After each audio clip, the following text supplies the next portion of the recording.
Didampingi Bupati Aceh Besar, PLT Gubernur Aceh dan sejumlah pejabat Forkopimda Aceh, Menteri Pertanian Syahrul Yassin Limpo melakukan panen raya secara simbolis di lahan sawah seluas 50 hektar di Kampung Tumbo Baru, Kecamatan Kuta Malaka, Aceh Besar.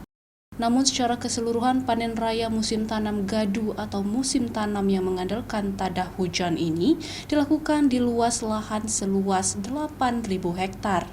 Pada musim tanam gadu di tengah pandemi COVID saat ini, para petani di Aceh Besar mampu memproduksi padi sebanyak 7,2 ton per hektar dari yang sebelumnya sebesar 6,5 ton per hektar. Bahkan dengan luas lahan pertanian sawah di Aceh Besar sedikitnya 29.000 hektar, menjadikan Aceh Besar dan wilayah lain di Aceh berpotensi untuk peningkatan hasil produksi pertanian khususnya padi demi menjaga ketahanan pangan. Sesuai petunjuk Bapak Presiden, optimalisasi semua lahan-lahan yang bisa kita produksikan lebih besar harus mampu dikonsentrasikan lebih kuat.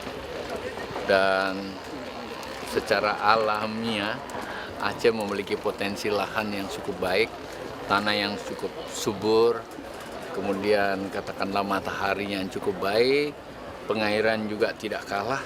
Kita miliki pengairan alam yang cukup baik.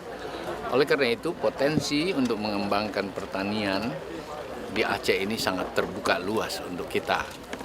Oleh karena itu, saya bersama Pak Gubernur hari ini bersama DPR, Pak Bupati mencoba melihat yang mana potensi-potensi yang masih bisa kita kembangkan lebih kuat ke depan.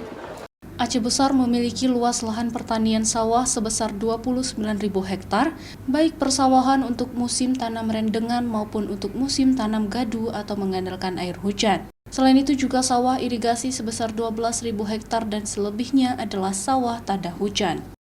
Hingga kini Aceh Besar mampu memproduksi 270.000 ton padi per tahun, sedangkan konsumsi untuk Aceh Besar sendiri sebanyak 95.000 ton, sehingga sisanya dialirkan ke wilayah lain.